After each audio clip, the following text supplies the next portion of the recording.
আসসালামু আলাইকুম। Passport related নতুন একটা ভিডিও নিয়ে আপনাদের সামনে চলে আসছে। আমি সোহরাব, আপনারা দেখছেন টেক প্রো সোহরাব। আজকের ভিডিওটা হচ্ছে ব্যাক এন্ড ভেরিফিকেশন নিয়ে। এই ব্যাক এন্ড ভেরিফিকেশন শব্দটা শুনলে অনেকেই ভয় পেয়ে যান।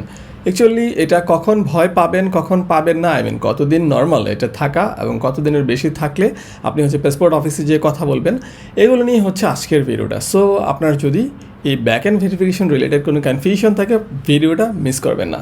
চলুন ভিডিওটা শুরু করা যাক। আর ভিডিওটা শুরু করার পূর্বে ছোট্ট একটা রিকোয়েস্ট, আপনি যদি এই চ্যানেলটাতে নতুন হয়ে থাকেন, এখনও যদি চ্যানেলটা সাবস্ক্রাইব না করে থাকেন, প্লিজ চ্যানেলটা সাবস্ক্রাইব করে দিন আর এই ভিডিওটাকে লাইক করে কন্টিনিউ করুন। তো যা বলছিলাম, ব্যাক এন্ড ভেরিফিকেশন। ফার্স্ট কথা ব্যাক এন্ড ভেরিফিকেশনে দেখলেই ভয় পাবেন না, ভয় পাওয়ার কিছু নাই। অ্যাকচুয়ালি ব্যাক এন্ড ভেরিফিকেশন প্রত্যেকটা পাসপোর্টেই হবে। ব্যাক এন্ড ভেরিফিকেশন মানে কি, ব্যাক এন্ড নাম থেকে বোঝা যাচ্ছে পিছনে, আপনার পাসপোর্টটা যখন আপনি সাবমিশন করেন, পাসপোর্টের অ্যাপ্লিকেশনে সাবমিশন করেন, তারপরে সকল ডকুমেন্টগুলো আপনি এই পাসপোর্টের অফিস পাসপোর্ট অফিসে যে সাবমিট করে আসেন, এনরোলমেন্টগুলো আপনার কমপ্লিট হয়।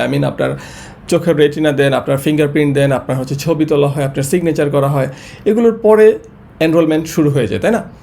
তখন আপনি অ্যাপ্লিকেশনে, অনলাইন অ্যাপ্লিকেশনে যে আপনার ডাটাগুলো দিয়েছেন, আপনার যে নাম লিখেছেন, আপনার ডেট অফ বার্থ লিখেছেন, আপনার অ্যাড্রেস লিখেছেন, আপনার বাবার নাম মার নাম লিখেছেন, অনেক ইনফরমেশান আপনি তো লিখেছেন সেখানে। এই ইনফরমেশনগুলো ব্যাক এন্ডে চেক করা হয়।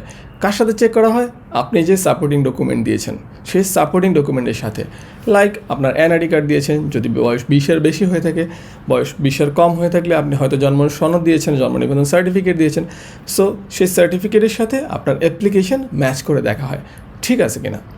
সো এটা তো প্রত্যেকটা পাসপোর্ট অ্যাপ্লিকেন্টেরই হবে। আপনি পাসপোর্টের জন্য অ্যাপ্লিকেশন করেন অথবা রিনিউর জন্য অ্যাপ্লিকেশন করেন, এগুলো চেক হবেই। সো এটা নিয়ে ভয় পাওয়ার কিছু নাই। তবে কতদিন পর্যন্ত? যদি আপনার পাসপোর্টটা হয় একটা নতুন পাসপোর্ট, নতুন একটা পাসপোর্টের জন্য আপনি অ্যাপ্লিকেশন করছেন, তাহলে 10 থেকে 15 দিন সর্বোচ্চ লাগতে পারে, এর বেশি কখনোই লাগার কথা না। যদি 10-15 দিনের বেশি হয়ে যায়, তাহলে আপনার উচিত পাসপোর্ট অফিসে যে এডি স্যারের সাথে কথা বলা, যে আমারটা কেন ব্যাক এন্ড ভেরিফিকেশন আটকে আছে, আমার কোথায় ভুল আছে, আমি ভুলটা সংশোধন করতে যাচ্ছি। ইউজুয়ালি কিন্তু পাসপোর্ট অফিসে গেলে কিন্তু আপনাকে এডি স্যারের সাথে দেখা করতে দিবে না, অনেক ঝামেলা আছে। বাট আপনাকে টেকনিক্যালি ওই ঝামেলাগুলো ক্রস করে ওনার সাথে দেখা করতে হবে, তারপরে আপনার সমস্যাটা কথা বলতে হবে এবং সমাধান করে আসতে হবে, তাহলে আপনারটা ব্যাক এন্ড ভেরিফিকেশন থেকে নেক্সট স্টেপে যাবে। আর আপনি যদি পাসপোর্ট সংশোধনের জন্য অ্যাপ্লাই করে থাকেন, তাহলে কিন্তু অন্য কাহিনী। ব্যাক এন্ড ভেরিফিকেশন কিন্তু তখন আর শুধু 15 দিন, 10-15 দিন না, 1 মাসের বেশিও লাগতে পারে। কারণ আমরা যখন পাসপোর্ট সংশোধনের জন্য দেই, তখন কিন্তু অনেক সময় লাগে। এটা আমি অনেক কমেন্ট্রি এটা বলে থাকি যে পাসপোর্ট সংশোধনে দিলেই সময় বেশি লাগবে, কারণ তখন অনেক কিছু চেক হয়, অনেক সময় লাগে। সো আপনার যদি পাসপোর্ট সংশোধন খুব দ্রুত করার ইচ্ছা থাকে, তাহলে ভাই দরবেশ বাবা ছাড়া কোনো উপায় নাই। বাংলাদেশ তো সব কিছুই হয় জানেনি।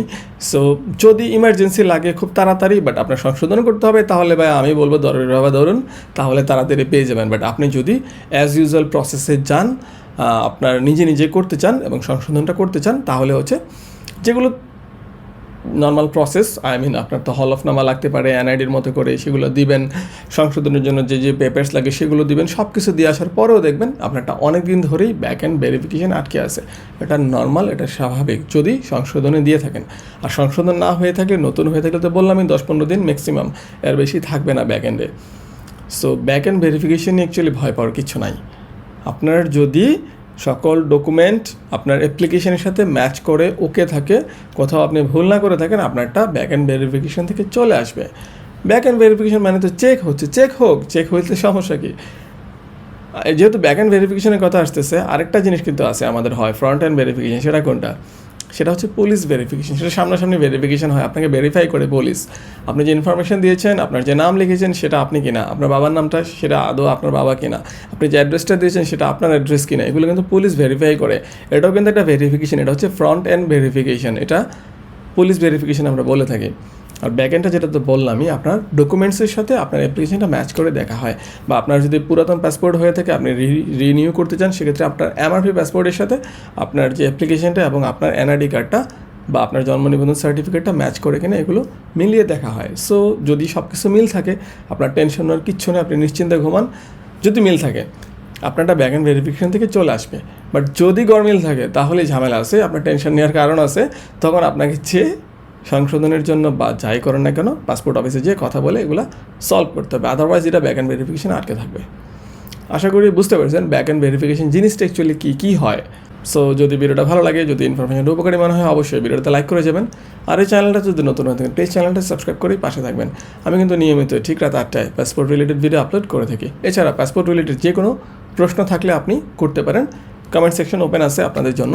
সেটা ফেসবুকে হতে পারে, সেটা ইউটিউবে হতে পারে, কারণ এই ভিডিওটা কিন্তু আমি ফেসবুকে আপলোড করছি, ইউটিউবে আপলোড করছি। সো আপনার যেটা প্ল্যাটফর্ম আপনি যেখান থেকে দেখতেছেন সেখানেই কমেন্ট করে ফেলুন, আমি রিপ্লাই দেবো ইনশাআল্লাহ।